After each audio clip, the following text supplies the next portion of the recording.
Hello, friends. Stinginess and self-saving, why does this inevitably lead to loss of money? In my video on anti-consumption, I emphasized some points and said that it's impossible to become rich and achieve prosperity without investing and saving.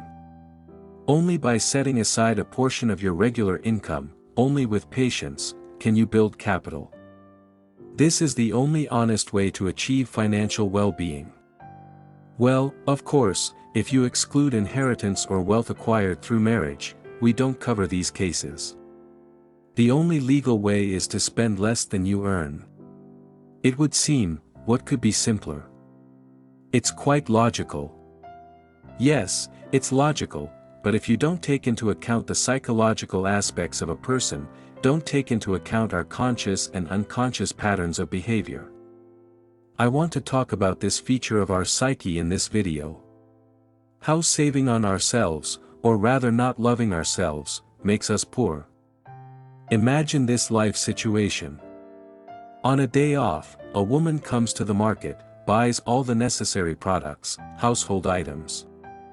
Everything that her husband, children, pets need.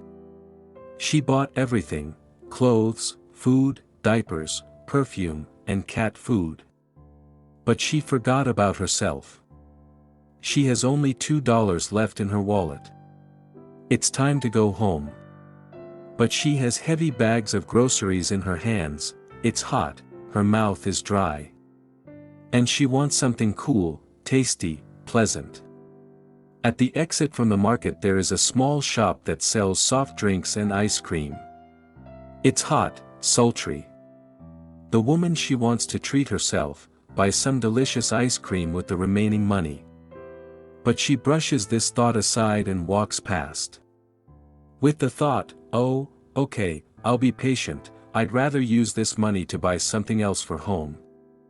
All for the sake of saving, all for the good and prosperity of the family. She approaches her car or a public transport stop and, without noticing it, leaves her bag with her wallet on a bench. Her head is foggy, her thoughts are confused because of the heat. And so it happened that the woman left and lost her wallet with the remaining money. When she realized it right near her house, when she returned, the bag with the wallet was no longer on that bench, of course. Someone picked up or stole the unattended thing. How upset will the woman be? Of course, he'll be upset. But with this example, I've shown you how our unconscious behavior works. You should never deny yourself basic desires, basic needs. Food, clothing, basic expenses. To become successful and rich, you should listen to yourself, to your own desires, and respect them. Without self-love, there will be no long-term success.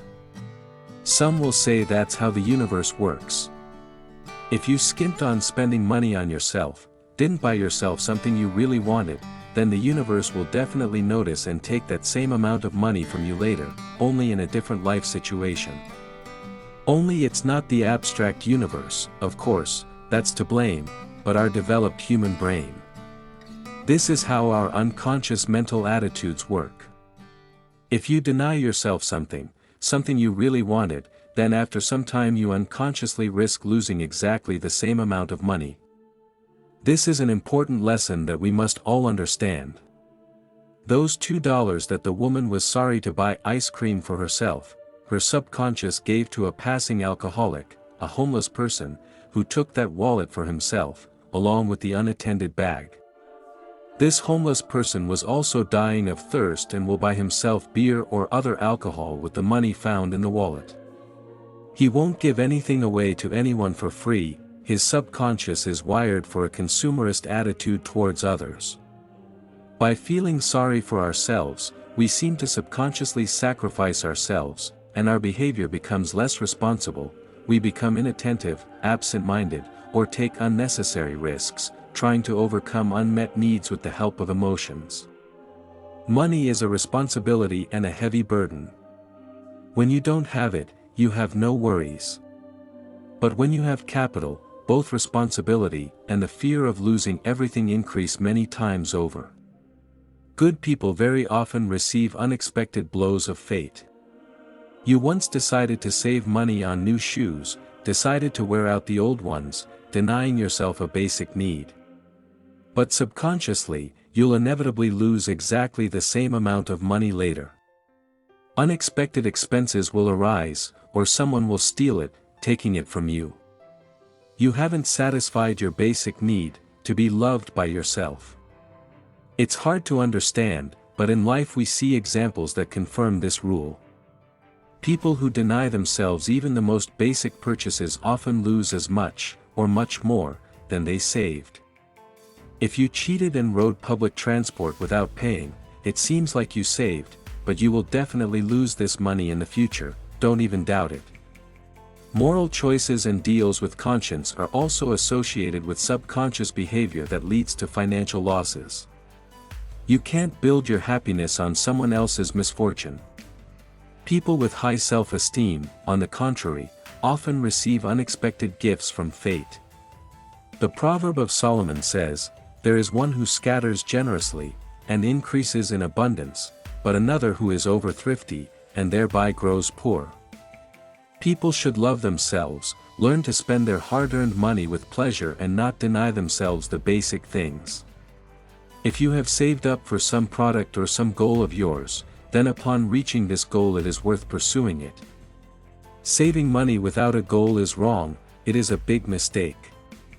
A goal in the form of early retirement or the formation of a passive source of income is also suitable as a goal. When we talk about capital accumulation, then we mean the absence of unnecessary expenses, but not excessive saving, reaching the point of absurdity. Accumulation should not be at the expense of personal life, family relationships, it should not harm a person's social interactions. Life happens here and now, and the syndrome of postponed life will definitely affect us a little later. In particular, we will definitely lose the amount that we stingily stinted for ourselves. It is worth learning to train our emotions, learn to enjoy, including the money set aside.